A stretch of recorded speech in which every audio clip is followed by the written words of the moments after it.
Well, we're live. And as you can see, I have an empty chair since nobody else bothered to show up today. Actually, for good reason. People are out with doctor's appointments, various other things. Anyway, if you'd like to keep the lights, the roof, and a few other things on the building, please support us at ko-fi.com, the blanket fort. We do appreciate it. Thank you. And as always, coffee. Lots of coffee. The King Harv's got a current sale going on. All their blends are good. Folks, if you like coffee, get it from King Harv's and let them know you heard about it here. And Among the Leaves Teas, tinyurl.com, Among the Leaves Teas, a friend of ours. A whole bunch of snarky t-shirts. Yes, hit the like button too. Yeah. Yeah.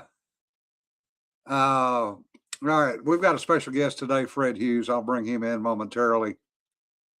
But first thing I want to say is I'm not going to discuss what's going on up north. I'm going to do the 72-hour rule on that because there is a whole bunch of shit going on in a bunch of different directions. And I know what I've seen. I know what people claim they saw. And I'm going to wait and see what happens. In other news, let me go ahead and get one thing out about a new book. Another friend of mine, Larry Lambert, has put out the first book in what is apparently going to be a series now, The Confederate Cipher. Larry got started researching for some family stuff, and he was going to write kind of a family history since his bloodline apparently goes back to one of the pirates. And Larry, being a retired SEAL and retired law enforcement, started in on the research. Well, that kind of led down a number of rat holes. Yes, sneezing for no reason sucks, Kermit. One of those rat holes was ciphers used during the Civil War. And so that intrigued Larry, and now we have a book about it. So definitely go get it. And I think you'll enjoy it. I know I did. I am enjoying it, I should say. Very well written. Characters definitely believable. And it's an interesting bit of history. And with that note, let me bring in Fred Hughes. Fred and I both served in the Navy. And before we get going too far, I thought Larry was a pirate.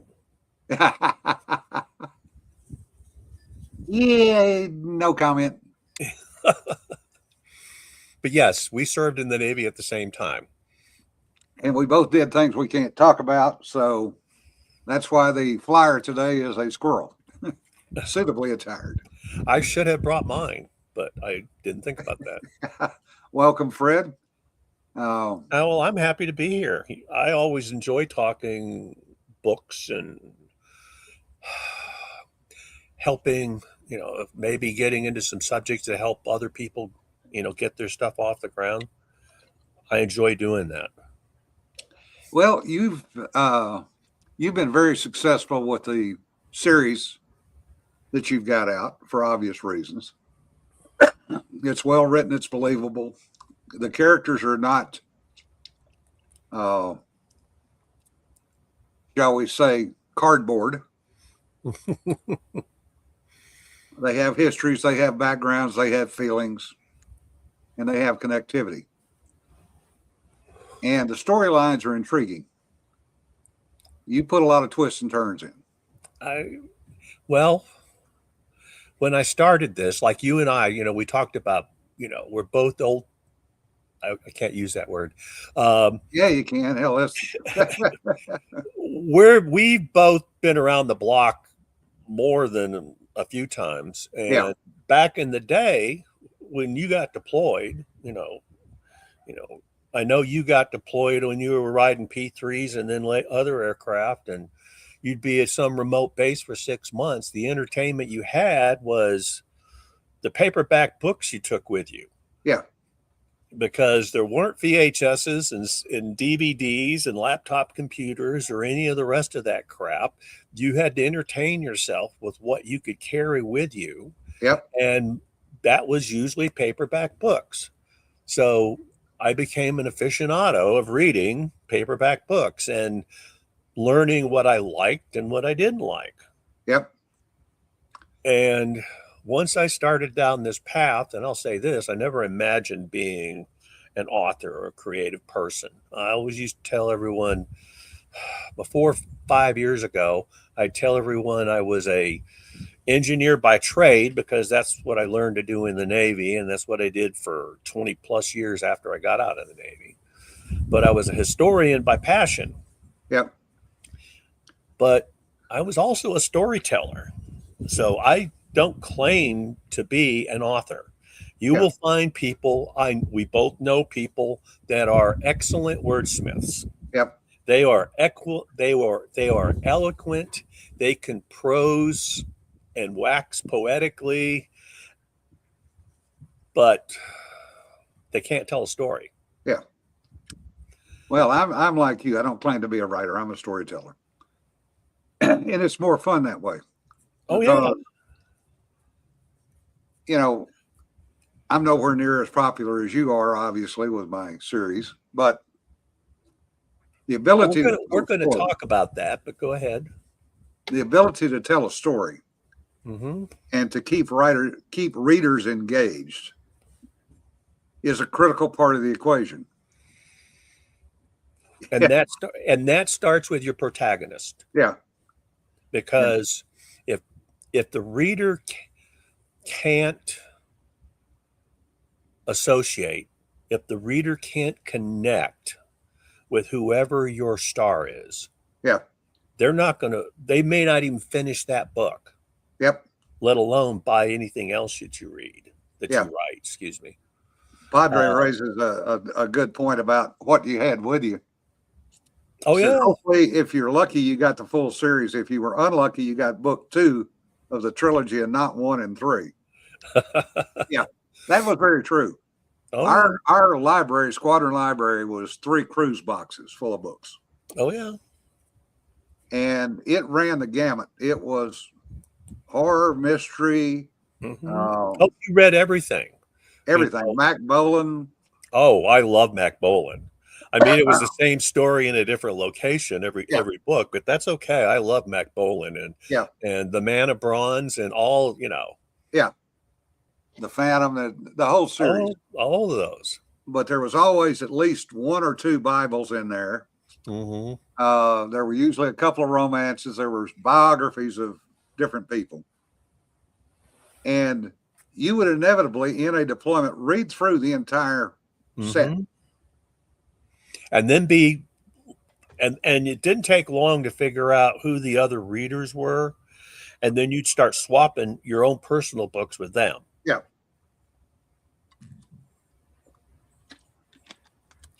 Yeah, and I'm still looking for the son of a bitch that tore the last 3 pages out of a book once. There were deviants that would do that. Yeah. But my road. Go ahead. I'm sorry. No, I was going to say, but here's, this is the first book. Let me see if I can get. This is the first book I put out, and it's backwards, but that's all right. Prince Awakens. It actually has its 5th birthday, the end of next month. And I wrote that book because my wife told me to. Yeah. Because as an old guy, you know that to keep peace, happy wife, happy life. So I had just retired. I mean, totally retired. Yeah. And the wife said, okay, you're not sitting on the back deck smoking cigars, listening to audiobooks for the rest of your life. Yeah. Write the book that you've been talking about, that you've been writing in your head for as long as I've known you. Now, this is, you know, I'm on wife number 3, which is unfortunate that I have to number them. But yes, I'm on wife number 3. I think this one's a keeper. Anyway, so I did what I was told. I started writing Prince Awakens. Took me 10 months to write it because I had no clue what I was doing.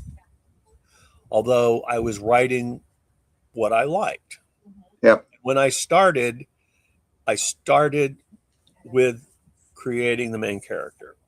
This is going to be the hero in my series because I planned on 3 books. Yeah. I'm at 15 Yeah. now, and that has him as the hero.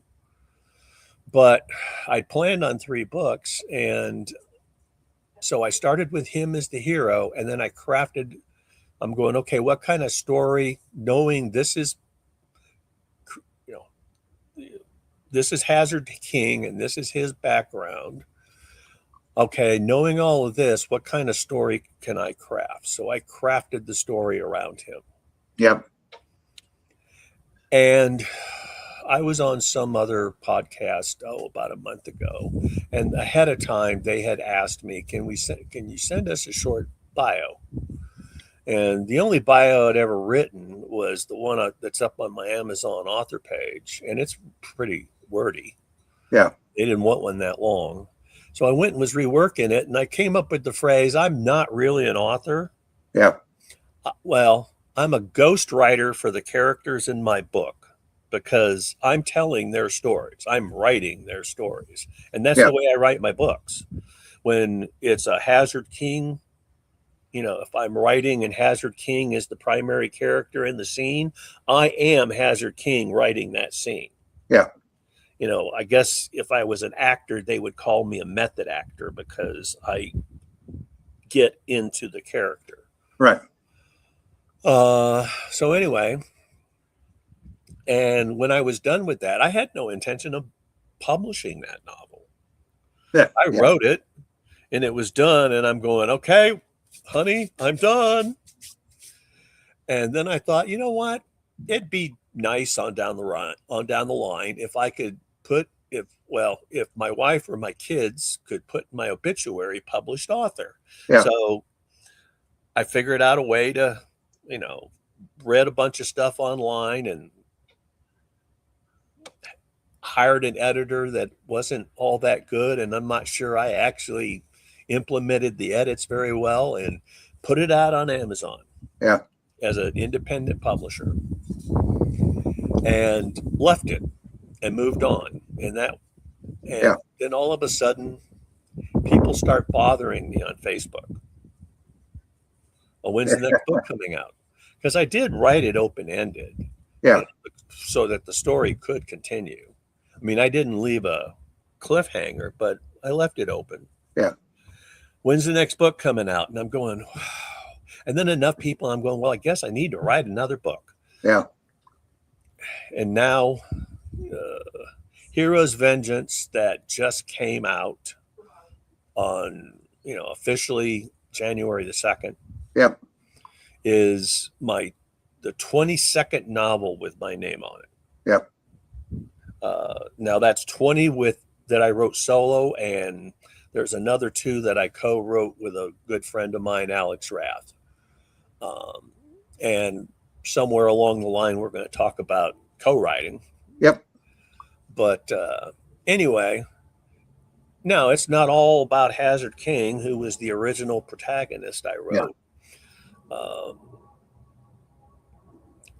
I've got 4 series out there. I'm doing something right now that I never imagined doing. I'm writing 2 series at the same time. Yep. I always swore I would never do that, but somehow I'm doing it. We actually talked about that last year, if you remember. Yes, we did. Yeah. And you were recommending because so many other people do it. Yeah. And I'm going, I don't know that I could keep the story straight in my head. But now I found that it's almost like, and I don't write them at the same. I should say I'm not exactly writing them at the same time. Like Yeah. right now, I'm writing the third book in my Janissary series, Yeah. and that's all I'm writing. And Yeah. when that's done, I'll start the seventh book in my Hero series. Yeah. So, but it's like, you know, it's like going to a cheese tasting and you have a cookie or a cracker after each, Yeah. to cleanse the palate. It's like, okay, I will flush that, flush those characters in out of my head and bring upload the new characters in. And it's like, oh, I missed you. Yeah.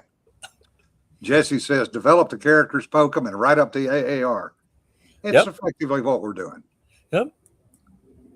Now, Okay, go ahead. Now let's talk about co-writing. As Okay. you said, you only write with Alex Rath. Now, you and I have discussed it offline. Everybody writes and co-writes differently.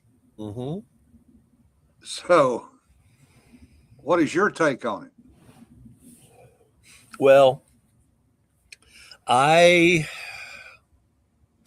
Alex is writing in my universe.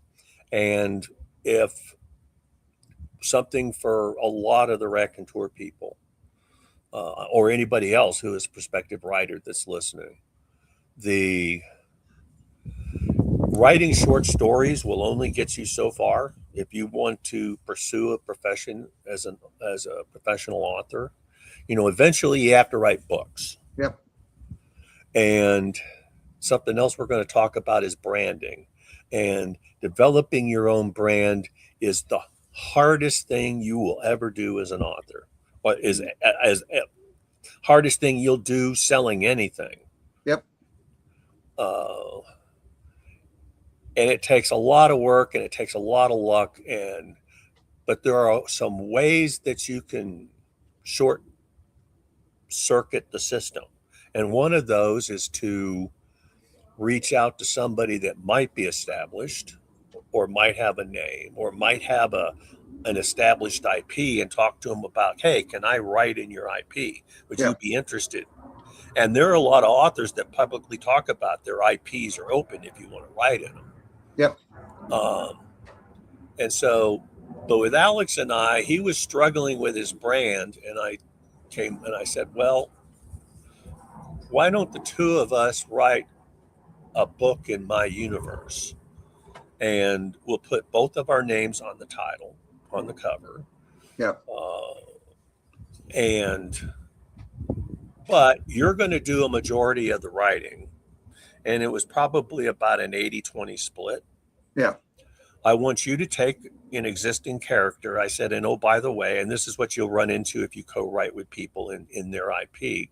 They'll come back and tell you, okay, these characters are off limits. You cannot write, you can use them in cameo roles. You can do other things, but they can't be a main player in your book. Right. So he wrote the book, and periodically he would leave, and he wrote his entire part of the book. Like I said, about 80% of it. And then he sent it to me, and in it were notes. Okay, I need you here to talk about these things. Yeah. And I told him, okay, if there's going to be any space battles, I have to write the space battles. So he said, and it was a whole chapter, insert space battle here. Now, I know David Weber, that's the way he co-writes in some of his. It's like he writes all the space battles and lets, like in his Man and Core Ascendant series, he lets his co-authors write everything else, but he's always involved. Now, the other thing about the person who owns the IP is they're going to go through the book with a fine-tooth comb to make sure it adheres to the, it's not breaking any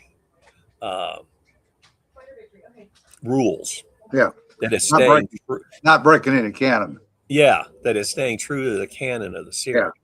So it's not as easy as it sounds, even only writing, 15 or 20% like I did on the first book. I spent a month going through it and, inputting a bit of canon here and a canon there, and then correcting some things that didn't go wrong. I mean, I essentially did a first edit of the book. Yeah. And God, I hate editing, but It's what you do to help a friend, and it's a quid for the people out there that want to do it or getting into it. It's part of the quid pro quo because he gets the benefit of more additional exposure because of my name. Yeah. With a book out there, and at the same time, I get another book in a series that's out there promoting one of my series. Yeah. To keep it in front of people's, because somebody might buy that as a standalone book. The one that just came out is called Raven. Right. Might pick that up because they like the cover or they like reading the back cover data and say, "Oh, I want to read some more of Fred Hughes' stuff." Yeah. Well, you talk about Dave Weber. I talked to Dave about the one he did with John Ringo, March to Upcountry. Oh yeah. And he said, basically, John wrote all the combat scenes, Mm-hmm. and Dave wrote all the politics. Yep. Now, if you look at what he's done with Jacob Hullo and a couple of the other folks, it's the exact opposite. Yeah. He was basically bringing those new authors in and giving them visibility.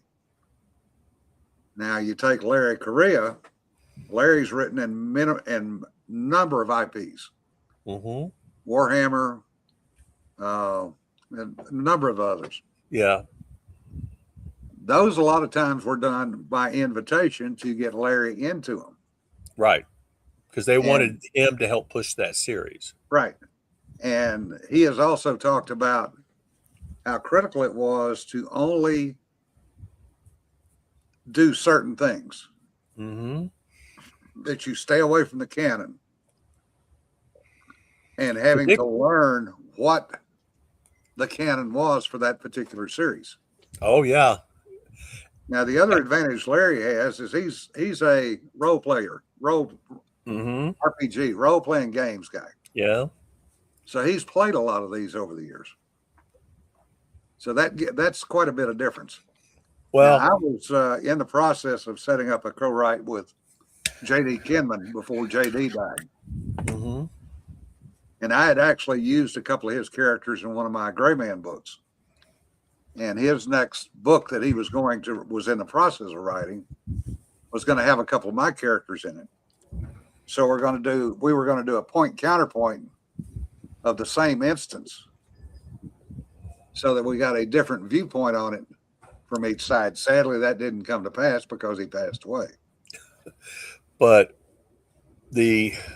that's, you talk about avoiding not wanting to get involved with working in canon. First anthology I was ever in, I'm sitting at home working, writing, and Kevin Eikenberry sends me a message. And if you've ever any of you have ever interacted with Kevin, it's like his first line was, "Hey, bud." Yeah. I said, I'm going, "Okay, what's up, Kevin?" He goes, "Hey, could I convince you to write a short story for the Bureau, for the Peacemakers anthology that we're putting together?" And yes, I write for Chris Kennedy Publishing. Yeah. Or at least a lot of my stuff goes to Chris Kennedy Publishing. And Chris Kennedy Publishing is famous for all the books, the 100+ books that are in the Four Horsemen universe. Yeah. And the Peacemakers are just one of the branches of that universe. So in the background, I get notifications about it, but I don't pay any attention to it because it's not my universe. I don't write in it. Don't want to write in it. Guess what? I ended up writing in it. Yep. So I said, so I asked him, I said, "But Kevin, I thought that anthology was I thought the deadline was like 2 months ago." "Yep, but we're short a story, and I think I really want you to have a book I really want you to have a story in it." And for everybody out there reading between the lines, that means he really wants to be able to put my name on the title of the anthology, on the cover of the anthology, not the Ann Moore section. Yeah. Team Ann Moore forever. Yeah. So I said, but Kevin, I don't know anything. I know absolutely nothing about the Peacemakers or the 4-H universe. Nothing. And he goes, just write the story. Maya Cleave, who's a well-regarded editor in mill sci-fi and Right. other genres. And he said, between Maya and myself, we'll clean it up and make sure it fits canon. Just, you're a storyteller, write the story. So I did. And after I turned it in and everything, I'm going, okay, Kevin, I have to ask the question. Who was I replacing? Because Yeah. obviously you had somebody lined up and they were a headliner. And he goes, oh, Jonathan Mayberry. Yeah. And I'm going, okay, I guess that makes me feel better. Kevin Eikenberry asked me to write the story, and I was replacing, Jonathan Mayberry. I said, okay, fine. But that was the hardest, and I don't like writing short stories, as I've said. Yeah. And now I'm having to write it in a universe that I don't understand. It was incredibly difficult. Well, I had a similar experience with Ross 248 that I wrote for Bain Anthology. Because I used some of the real scientists as consultants on my books, my mill sci-fi. That kind of got me an in with those folks. And I was invited to come into the anthology. And I was given the Bible for what the anthology was going to be about, and was told to pick a story and write the story. So I did, but in the process of that, I had to read about 50 pages, become intimately familiar with it, and then constantly reference back to it. Yeah, while you're writing, and I ended up blowing up the canon for the backstory anyway, because the timeline that they had did not work for the character set that I was writing. So we went back and forth on that for probably a month and a half, 2 months. I can empathize. And, I came up with what I thought was a fairly decent short story. But the amount of brain sweat that it took to get something that I thought was going to be a fairly simple story done, and then to have Les go back and check the math on what I put in the story, because it was a hard science fiction book. Oh yeah, if that book was supposed to be hard science fiction. Yeah. So that anthology. Yeah, that anthology. The whole anthology was hard sci-fi. But to have him then go back and check the math on the science that I had put in there, and it's like, damn. But there again, when you do that, you're taking a chance. Oh yeah. Well, every time you publish something, you're taking a chance, whether people like it or not. And that's part of being an author, is putting yourself out there. Being an author is not for the faint of heart, and it's not for an introvert. Yeah. Well, I lost probably half of my readers when I ended the Gray Man series and started the mill sci-fi, which is why I've gone back and I'm now writing, an 1870s Western. Because not everybody likes a particular genre. Oh yeah. Well, and I'm sort of, when new authors come and ask me about writing and how did I decide to write, how did I settle on writing military science fiction? And I'm telling, well, first off, I was in the military for 20 years. Yeah. It came natural to me to write that type of fiction. And especially about members of a crew or a team interacting with each other. Yeah, because we know how to do that. So write what you're comfortable writing. Yeah.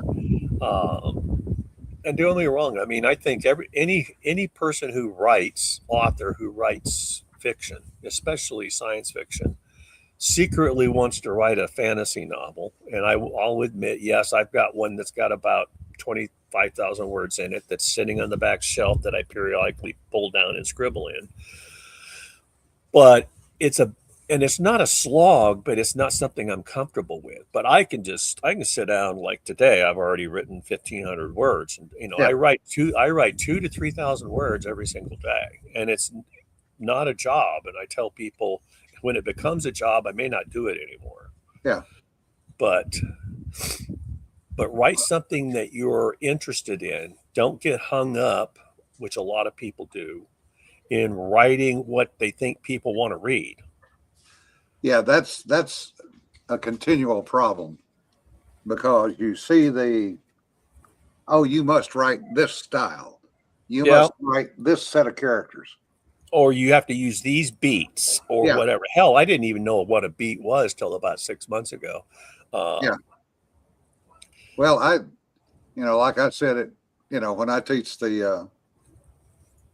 or do the panels on indie writing, I tell people I went out and wasted money on 4 different books on how to write.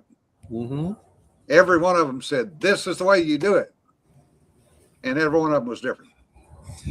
Like I said at the beginning, write what you would enjoy reading. Yeah. And if you read it and it isn't something that, and this gets into marketing too, but if it isn't something you'd enjoy reading, then what the hell are you doing writing it? Yeah. Um, And we're all influenced by where we grew up, mm-hmm. what our life experiences are, our age, and what we want to do when we grow up, especially for the military guys. Yeah. Well, there's another factor involved in here too, that especially all these people that say, oh, that put out all these books, and they said, well, you need to do it this way, or you need to write these beats, or whatever it is. Yeah. And self-publishing hasn't been around that long, No. 10, 12 years. And once self-publishing came along and became, really in the late 20 teens, cemented into the reading culture, everything changed because everybody had to write before self-publishing. Everybody had to write the way the major trade pubs wanted them to write. And so everybody and the major trade pubs had this regimented style. This is the way, the books, this is the way the plot's going to run. This is the way, et cetera, et cetera, et cetera. This is how your politically correct central character needs to be, whatever. And it's all right. No, I'm not saying politically correct in a bad way. I mean, you could write a bad boy, main character. There's plenty of them out there. But for the most part, they wanted a hero and they wanted an antagonist. Yeah.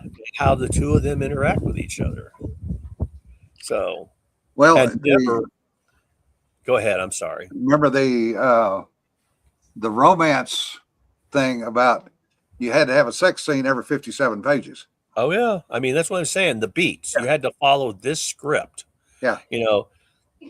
Falling out, makeup sex, family tragedy, sex to compensate for that. I mean, it was like, here's the plan you have to adhere to. Yeah. Yeah. DA makes a good point too. Sometimes I have to go back and read one of my previous books to check for continuity, which is a critical part that a lot of writers ignore. Well, and end up rereading the whole book again. And that's a good point, because it feeds into the other thing about as far as if you want to become successful, then you've got to write books. Yep. Hell, I mean, I'm an old man. I would have to think hard about what I ate for lunch yesterday. Yeah. So I mean, I could come up with it, but I don't remember it because it's not important. Yeah. But if I was writing like the book I'm writing right now, which is the 3rd book in my Janissary series, I'm just cruising along, writing 2,000-3,000 words a day. No problem. Yeah. I'll complete this book in about 6 weeks. Yeah. From when I started. But I couldn't do that if book 2 came out a year ago, Yep. because I would have lost the continuity of remembering what, how that book flowed, how the characters interacted. Because it's not enough to Yeah. just understand, okay, these were your characters, these were the ship names, or these were the weapons they were carrying. It's not enough to remember all that, because you can write all that down. I have spreadsheets that I fill out, and Yep. all of that. But you forget the interactions between the characters. Yes. And that's what's important. That's what people want to see. And if the way character A interacts with character B is different from book 2 to book 3, people who care will notice that. Oh yeah. Well, and it's something as simple as eye color Oh and yeah. descriptors. Which is something I'm always careful not to include. Yeah. So I don't have to worry about violating that canon. Yeah. But for me, what got me started was the guns. Mm-hmm. How badly guns are portrayed in books and in movies, and the lack of continuity, not only movie to movie, but in some of the movies, scene to scene, as to what weapon the protagonist or antagonist was carrying. What was it? And you can tell you can tell the authors that care. Yeah. Because I don't want to say they go into a great detail on the weapons, but first they make sure the weapons are accurate, and more importantly, believable. Yeah. And then they make sure it's consistent. Yeah. Okay, it's like the series I'm writing right now. I had to create a new weapon. It's called the M9. Yeah. Because this series takes place about 50 or 60 years in the future. Yeah. And the Army and the Marine Corps have moved on from the current M7 to fix Yeah. the problems with the current M7, and have created the M9. Yeah. And it's a natural progression. And I said, so that's the weapon that basically is used. Actually, it's not even the weapon that's used. They're using laser rifles. Yeah. But turns out the enemy they're fighting has ablative armor, and the laser rifles are useless. Yeah. But M9s can punch right through it. Yeah. So everybody switches to M9s, that they happen to still have a few in the inventory. So anyway, but those are the type of things, I researched a lot about the M7, and created the M9 out of that. The short story in the anthology I just wrote, I learned an awful lot about the Marine K-bar. Yeah. Because that was the sharp weapon I chose. Yeah. Even to the point that, I've been using it as a weapon in various books and have been spelling it wrong. Yeah. That K-bar was the name of the company that originally manufactured it, and that's the reason why. Yeah, it was K-BAR. Yeah. Yeah, but well, anyway, that's one of the things that the chat's been talking about, is cocking the Glock, the safety on the Glock. Yeah, they don't exist. People don't understand weapons. Bill's, runs Meade Hall range. He's a weapons trainer. Mm-hmm. How they should actually be used, and have you actually fired a gun?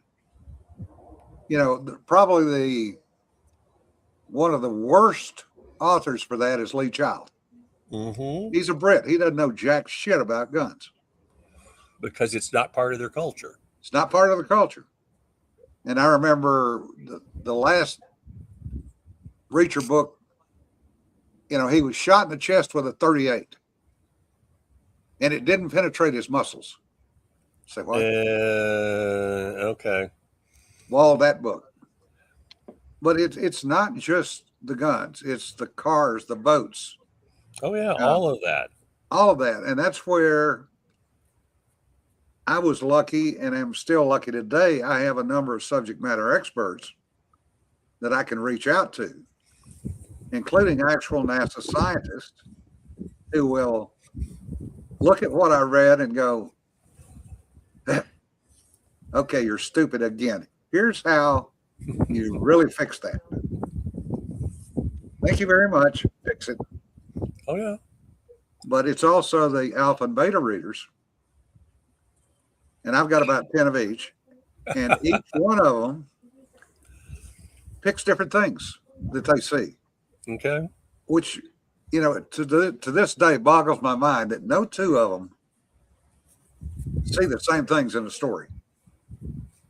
Those folks are the ones that really help me be a better writer. Okay. Now we're going to get into a touchy subject because I don't believe in beta readers. Yeah.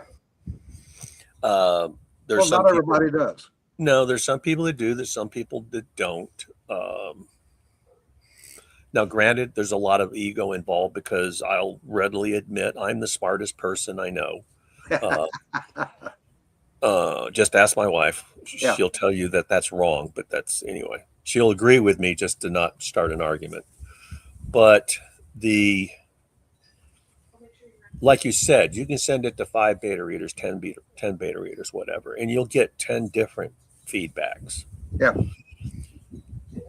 And most of it, unless they catch a continuity error, which frankly, I'm pretty good at catching my own continuity problems because part of my process when I finish the book and I do an entire first conventional editorial pass on the book, then I go through and I write in Word. I have Word read it back to me. And I just sit there and listen to it. And all of a sudden it's like, oh shit, that's wrong. Yeah. That person's dead. Or all of a sudden they went to the wrong ship or, whatever. But I'll catch or that didn't sound right. And, so 99% of the time I'll catch the continuities there. And then my editor will pick up the few that I don't catch. Yeah. But to me, beta reading is just another roadblock in getting your book out on the market. I couldn't get a book out every 2 months if I had beta readers. Understood. And I'm not saying that's not the reason I don't have them. It's just that I've gotten to a point where I write pretty clean. Plus, I learned early on in my first 3 books that if the readers like the character, if the readers become attached to the character, they're going to read the next book. They don't read the next book because they like your storyline. They don't read the next book because they like you as an author. They read the next book because they want to see what this character that they have become attached to is going to do next. What is the crazy bastard going to do now? Yeah. Yes, I got a lot of negative feedback when I killed my principal character after book 9 in the original series. Yeah. There were people that were unhappy. Yeah. But I had a back door and I brought him back to life. Yeah. He wasn't really dead. He was just trapped in an escape pod. Anyway, we won't go there. But people were upset because they had connected with that character, and that's why they read the following books. But if you have those things, a strong character that they want to read about, and a good storyline to support him, and a good supporting cast, not paper cutouts, but equally strong characters that support him, then people will read the books, even if they're not perfect. Yeah. The number one comment I got on the first 3 Prince books that I wrote was that, dude, you need to look at your editing. It's horrible. But we love the book. Yeah. And it was still sold. So, well, I don't care how many editors look at it, how many line readers look at it. Yeah. There are going to be errors that get through. Yeah. There's nothing you can do about it. there were a lot of Yeah. there were a lot of errors in those books. But I didn't know what I was doing. you talk about killing Hazard King. When I ended The Gray Man, I went a different way. I let the readers pick their own ending. Ha. I pissed off a bunch of folks. Well, how did it end? However you want it to. Because they were invested enough in the character for the same reason. But I want to step over, we've talked enough about that, to talk about marketing. Marketing and we have to include branding because that's a big Yeah. part of marketing. Where to start? Branding is probably the better place. Branding is probably the better place. You need to get yourself, first off, you have to leverage social media. Yeah. As much as we hate to, we have as to. much as we hate to. Now, so you need to make periodic posts on social media about what you're doing. I mean, on Facebook, I have my personal page and I talk more than enough about, my work stuff on my personal page as well as family stuff and other things. But I also have a business page that it's all about, my books. Yeah. And so I have that I periodically post in. And I think I've got, I'm not huge. I mean, I think I got 600 people following me on my author page. Yeah. So they know when new stuff comes out. They know I try things out with them. So that's one method of branding.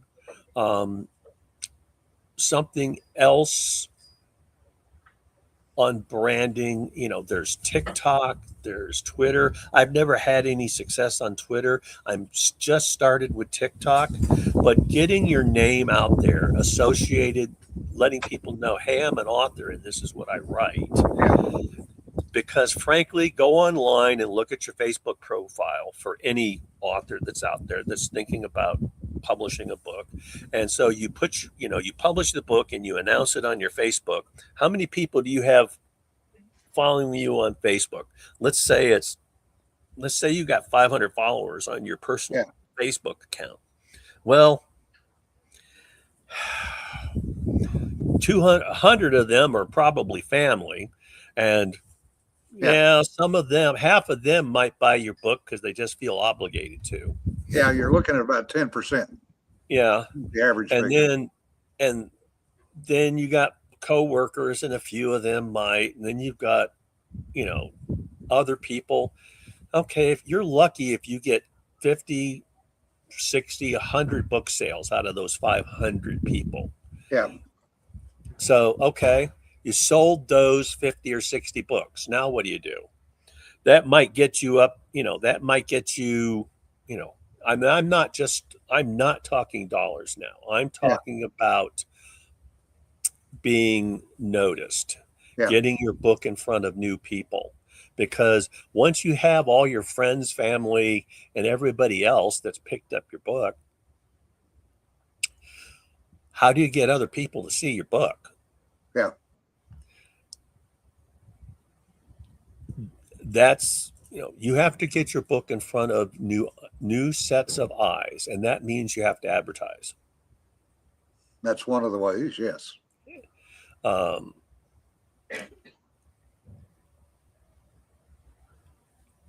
the other thing you also got to consider, and I want to digress just a moment on this. Go ahead. Is the number of reviews on Amazon. Oh, yeah. That's a big deal. When you hit 50, that broadens where Amazon puts it. When you hit 100, that broadens it yet again. Because what people don't understand is they pull up any book. Yeah. You can go and do it right now. You pull up a book that you might be interested in, and you read, you read the spiel, which everybody calls back cover data, because that's basically what it is. It's what would be on the back cover of your paperback. And then you drop down and you'll see other books similar to this. Yep.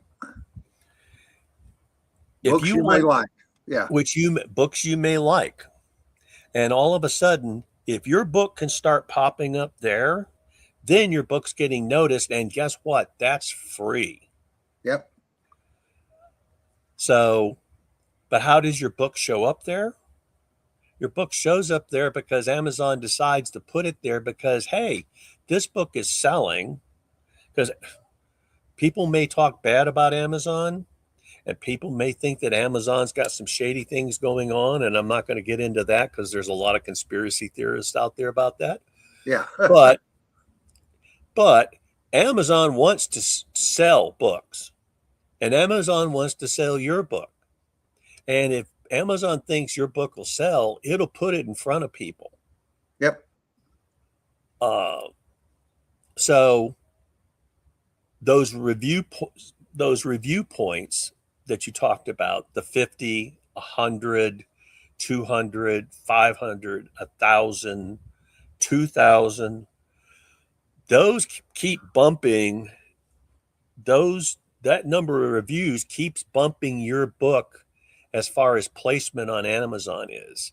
The more reviews your book has, and even more importantly, the more reviews in a shorter period of time. Yeah. Like if you can put a book out and get 50 reviews in a week, then Amazon is going to spotlight that damn thing. Yeah. Because it's selling.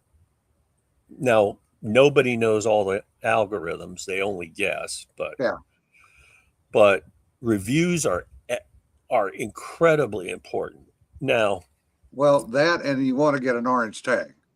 To me, orange tag is important. Yeah. Because all of a sudden that puts it in front of a whole different audience. Yeah. Orange tag basically means you're in the top 1% in that genre. Right. Selling. And there's two different types of orange tags. There's best new, meaning you're the best in that subcategory, unless you're so good that you're, the best new science fiction book, which I can't imagine ever being there. No. None of us. But then there's also best in category, meaning you're the number one book in, Space Marines. You're the number one book in space fleet, whatever. Getting that is quite an accomplishment because that means you're competing against everybody. Yeah. I mean, if you're a mill sci-fi writer like I am, that means you're competing against the David Webbers and the not necessarily John Ringo's and all the other people's. Yeah. Now, John Ringo isn't going to get an orange tag on Amazon because he's a major trade pub. And most of his books are either sold at a Barnes & Noble or a lot of them are sold through the main website. Yeah. So he's likely not going to get an orange tag on Amazon. Yeah. But for us indies, that's where we need to live. That's what you need to strive for. I was fortunate to actually get some of them on my last book. Yep. So, but that you're right. That's incredibly important. But how do you get that? Once again, it comes back to you need to develop your brand so that you have a rabid fan base that wants your next book. Because the other thing that fits into, from Amazon's point of view, with ratings is, and some people don't know this, is how many people are following you on Amazon. Yeah. Because all of us, and I follow quite a few people because I want to know when this person's next book comes out. Yep. So if you follow the person on Amazon, Amazon will send for free an email out to the follower that, an author you follow on Amazon has a new book out. Yep. So if you've convinced 100 people to follow you on Amazon, then 100 people within a week of when your book comes out are going to get an email. Those 100 people are going to get an email saying, hey, you follow Fred Hughes. He has a new book that just came out. And even put a link in there so you can go and buy it. Yep. Now, I have a few more than 100. So, but building that number helps immensely because that's free advertising. Yeah, we were, reminds me of a panel we did at LTUE years ago. Larry, myself, Ian, and Peter Grant Okay. did a panel on indie publishing, and Larry was actually the moderator. And has Larry ever done an indie book? Yes. Okay. The original Monster Hunter book was indie. And I had a copy of it and loaned it out and never did get that son of a bitch back. Still pissed. But we were doing this, indie, and one of the things that came up was branding and advertising. And Larry mentioned that all of us were on the gun forum, the firing line, and the high road. And I will never forget this little girl in the back pipes up and goes, "Well, that's cheating. You came with a built-in fan base." And if you're not cheating, you're not trying. Yeah. I've been a blogger for, this will be 19 years now. So my blog has never really changed. I've just added in a book section that I'm an author. Mm-hmm. And a lot of my links are to authors now. But that, you're talking about getting 500-600. I get about 2,000 a day, yes. Give or take. Yeah. So I'm too lazy to develop that. I really am. But that's what I want to. I want to, but I always find other things to do. Yeah. Like, oh, there's a cat video. Oh, never mind. But that's one of the reasons I've never gotten that heavily into Facebook. Facebook advertising to me is the only game in town. Well, when 90%, when I go on Facebook, and 90% of it is crap that I don't want to see, the stuff that I do want to see from friends and family is 1 to 2 weeks old. Mm-hmm. I don't care. I'm done with it. I've got other things to do. I'm not after the dopamine hits that a lot of the younger people get off of Facebook. I understand. But, and I think going back to branding, early on as an author, you got I don't think you do this when you're writing your book. Yeah. But when you begin to market your book, you have to early on identify who your audience is. Yep. I'm a military guy. I write military science fiction. So obviously people with a military background or a law enforcement background or, some type of structured paramilitary, including fire departments. Yeah. Those are the kind of people that would probably enjoy my stuff. Now, is the barista at Starbucks going to be interested in my stuff? Probably not. Number one, they may not. Well, I'm not going to say that. They may not even read, and that's another thing. If they're in the 30-second sound bites. Yeah. So understand what your target audience is, and then market to your target audience. Yeah. Don't waste what little time and, if you're going to do advertising, money, marketing to people who are never going to buy your book. Yeah. And that's probably a good place to end it because we're about out of time. Okay. But I want to thank you for coming on with us, Fred. I really appreciate it. No worries. I'm always happy to talk to you, and I'm sure we'll get together at FenCon. Yeah. Because you are like me. You don't sugarcoat anything. Yeah, sometimes it gets me in trouble, but yeah. And our goal, both of our goals, are to help others improve. Mm-hmm. And that's what we really try to do. Even if they don't want to hear that advice sometimes. Yeah. Yeah. But hey, I'm on Facebook. Anybody that wants to pick my brain can can reach out and, interact with me. Yep. All right, folks.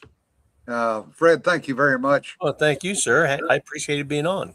Yep. See you next month at FinCon. Yes, sir. And if you want to do this again, I'm free most days. So, All right. all right. Next time, bud. Yep. See ya. Bye.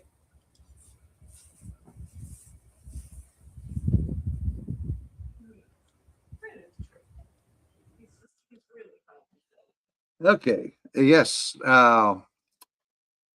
Bill, you're exactly right. The number of gunnies that throw money at stuff, just is absolutely stunning, and they never get training.